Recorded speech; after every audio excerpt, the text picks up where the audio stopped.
You won't believe how a simple plate of food, given with love, can change a destiny so powerful that even the sky had to bow down one day. But before the helicopters touched the dusty roadside stall, before the entire town froze in disbelief, there was just a woman, her food cart, and a hungry boy who kept showing up with silence in his eyes and hope in his heart. Every morning, Miriam set up her tiny food stall at the edge of the old highway. Locals knew her as Auntie Mary, the black woman with warm hands, a louder laugh, and food that tasted like comfort itself. Business wasn't booming. She barely made enough to cover her gas stove and weekly groceries. Some days, she didn't make a single profit, yet she never closed early, never complained, never lost that spark in her eyes. Her stall wasn't just a business, it was her place of purpose. One afternoon, as she stirred a steaming pot of lentil stew, she noticed a boy staring from across the road. Skinny, dust-covered, clothes torn as if the world had been rough on him. He didn't ask for anything. He didn't come closer. He simply watched the food as if afraid his hunger might betray him.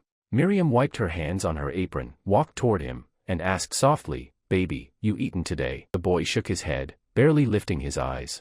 Without another question, she brought him a full plate, extra bread, and a cup of water. "Eat here. No need to rush." That moment became a ritual.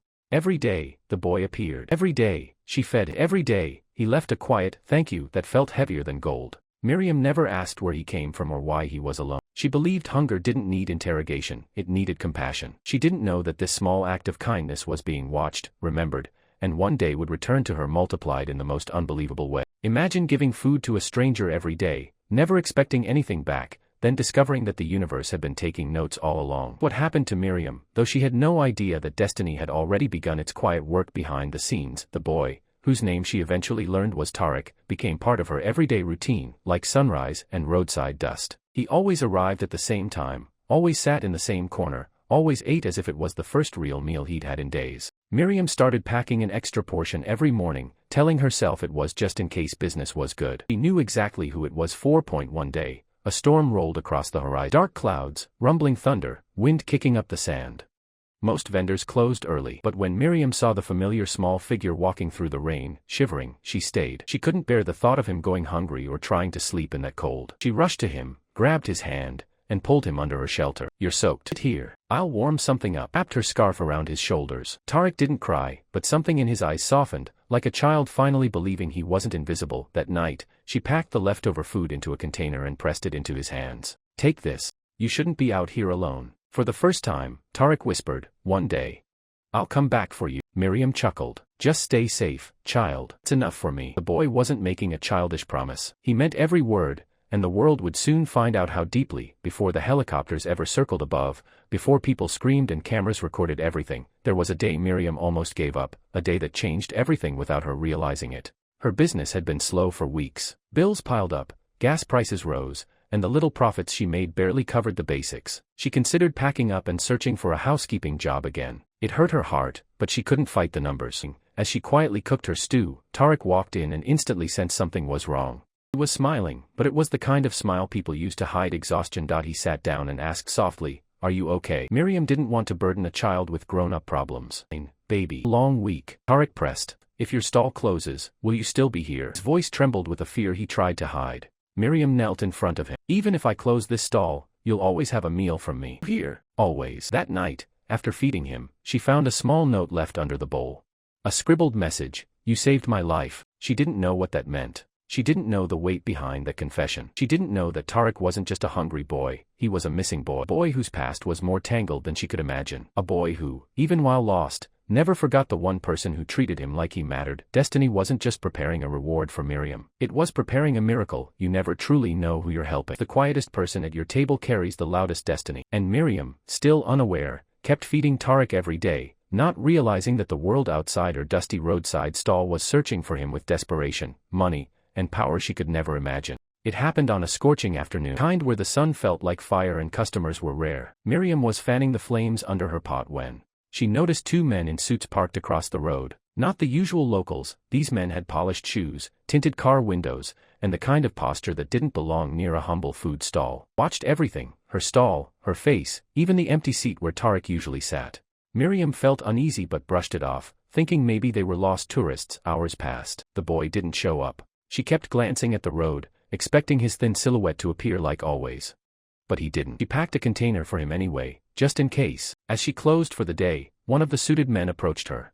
Have you seen a young boy around here about this height, skinny, short hair? The question hit her stomach like a stone. She swallowed. Lots of boys pass by. Why you asking? The man hesitated, choosing his words carefully. He's important.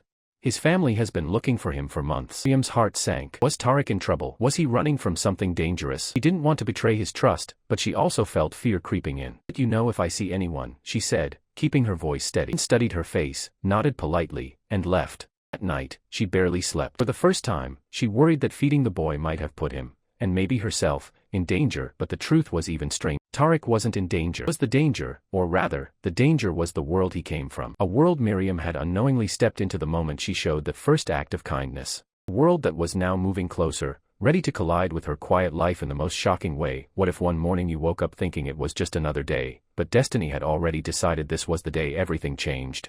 For Miriam, that day arrived with the sound of wind and distant rumbling she couldn't identify. She thought it was thunder. The rumbling became louder, stronger, closer. She was stirring her pot as usual when the ground beneath her vibrated. It rattled. Customers stood up. People pointed to the sky. 2 massive helicopters were descending, blades slicing the air so violently that dust exploded everywhere, whipping her clothes like a storm.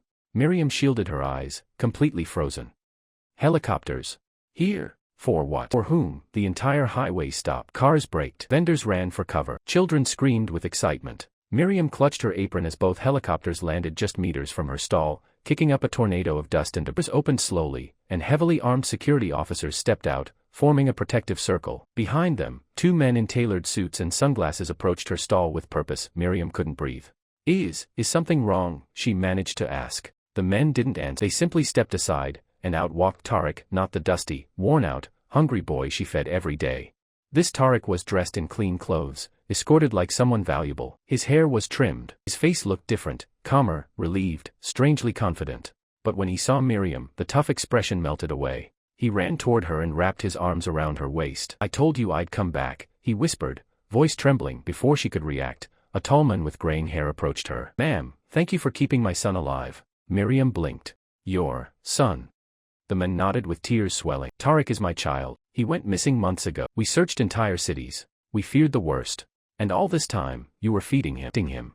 Miriam stumbled back, overwhelmed. She looked at Tariq, who nodded gently. My father is important, he said softly. And clarified, international business. Security threats. That's why the protection is heavy. But none of that matters as much as what you did. You saved him. The crowd watched, stunned. Miriam had no words, only tears. She had fed a lost child, never knowing he belonged to a world of power, money, and danger. And now that world was kneeling before her, grateful in a way no one had ever been. Sometimes life gives back so loudly that it feels unreal. Miriam stood there trembling, still trying to absorb the fact that 2 helicopters had landed at her tiny stall, not for violence, not for trouble, but because someone finally wanted to honor her kindness. Tariq's father turned to his security team and ordered, bring it. 2 officers approached carrying a long black case. When they opened it, Miriam nearly collapsed. Inside was a stack of documents, keys, and an envelope filled with more money than she'd ever seen in her entire life. This is a small token, the father said. House is already in your name. A new restaurant location too, fully funded. You will never struggle again after what you did for my son. Miriam covered her mouth. Sir, I didn't do anything special. I just fed a hungry child. The man shook his head desperately. You did what even wealth couldn't. You gave him humanity. You gave him hope. You kept my child alive when the world looked the other way. Tariq stepped closer, holding her hands. Your family now. And I'll visit you every week, no matter where I am. His small fingers gripped hers with the same trust he had on the first day she fed him, but now it carried a promise backed by an entire world she never belonged to, yet was now part of. The crowd cheered. Phones recorded. Cameras flashed. Miriam felt the weight of the moment crash into her chest, not because of the money, the house, or the restaurant, but because this boy, this once forgotten child, had returned exactly as he promised. Bigger, stronger, protected, and grateful. As the helicopters lifted back into the sky, kicking dust into golden clouds, Miriam stood at her stall with tears streaming down her face. She looked at the keys in her hand, then at Tariq's smiling face. Her ordinary life was gone forever, replaced by something she didn't seek, didn't expect, but deeply deserved, all because she believed one simple thing. Act of kindness is ever wasted, and sometimes the smallest plate of food can feed a miracle.